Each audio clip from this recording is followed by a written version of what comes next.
Hello and welcome to the channel. My name is Kieran, and for those of you new here, this channel is focused on three core pillars: career advice, communication skills, and personal finance. Now, in a recent video I produced discussing the most common mistakes people make when negotiating in a professional environment, I discussed how it's really important to have data-driven conversations. Data is everywhere in today's society, and it's really important you utilize it for your benefit in a communication rather than leaving room in what you're saying for people to potentially object and challenge the point of your discussion. This is true at every level, whether you're presenting at a local high school or to a board of directors at a venture capital for your latest entrepreneurial exercise. It's really important that you utilize data effectively if you're going to be persuasive. So in this video, I'm going to be discussing some of the key questions you need to be asking yourself anytime you want to pull in data to support a point in a presentation. I use the term presentation deliberately, and as you'll see from the title of this video, all of these questions are going to be pertaining to data visualization and how you can better communicate the point of a data set. Now, to begin with, I'm going to be throwing an image on your screen to all look at now. Now, I'm choosing this one, because I hope it all gives you a giggle. Secondly, because I believe it's uniquely effective in demonstrating how important it is to speak in a language which your audience is going to understand.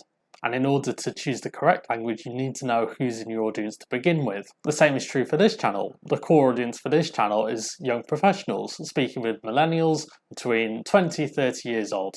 By no means is that excluding anyone else.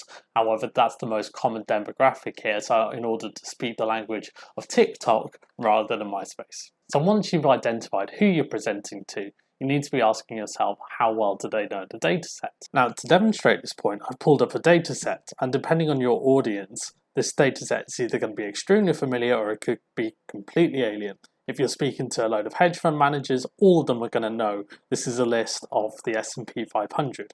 However, if you're just speaking to a mate, trying to convince them to open up a free trade account and saying that they should invest in Altria, for example, they may have no idea what the S&P 500 is, what stocks are, and what Altria does for a business. Therefore, it's really important for you as the presenter to qualify exactly how well they know the data set, what's their expertise, allowing you to pitch at a corresponding level. Now, the next questions we'll be discussing is really about flipping the situation. Put yourselves in the shoes of the person you're speaking with, really understand what questions they have, and what data they require, what snippets they're trying to extract from the data set you're presenting. Going back to the negotiation example we've used, if you're trying to negotiate a raise, what questions are they going to be asking? What's their number? What's the impact if I don't do this? How urgent is it? What is the need of the person? Why are they suddenly asking about this now? All of these are going to be questions flying through their head at the time, and you need to be presenting those as effectively and concisely as you can, so it's easy for them to make a decision. On the other side of this, you also have to think about what potential obstacles you're going to come across when you're presenting. With globalization, companies are becoming more and more diverse by the day, and therefore anytime you're presenting, chances are you're going to have a few non-native speakers in there. Chances are you're going to have a lot of different cultures as well. So you need to be taking these into consideration when you're presenting. Are there different cultures? Are there different languages? Are there any visual impairments? Color blindness is massively common. Chances are, unless this has been explicitly mentioned to you, you're not going to be taking this into consideration. Therefore, I'd suggest anytime you're presenting any sorts of data, make sure that all of your data sets are as accommodating as possible for people from different cultures, different languages, and potential with different types of impairments as well.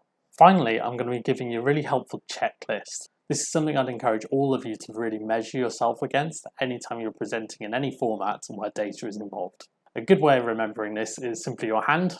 There's 5 points, 5 fingers, really easy thing to remember anytime you're producing a presentation. The first is heavily related to the culture, language, and impairment aspect, and that's making the content accessible. The second is simply by nature of it being visual, and that's making it appealing. Again, if it's really cluttered and it's busy to the eyes, people aren't going to want to look at it and they're not going to pay attention. Third point is giving the right info. Again, if it's not the right info, it's not going to be effective regardless of how pretty you make it look. Fourth is making it rapid. People's attention spans are seemingly getting shorter by the day, and therefore you want to make sure that when you're presenting the data, don't make it long-winded, make it accessible, make it condensed, make it more memorable. And finally is scalability. Data sets could be anything from a couple of lines in an Excel to hundreds and hundreds of lines of data, and therefore you need to make sure that when you're creating this data, you can scale it from small scale to massive. So there you have it, everyone. Hopefully you've all enjoyed these tips and tricks regarding data visualization. Again, there's some really important questions to bear in mind anytime you're producing a data set. Remember to hand. Hopefully it's something you can utilize next time you're presenting. So remember, if you did enjoy this video, please remember to like the video, subscribe, comment down below, and I look forward to speaking with you all next time.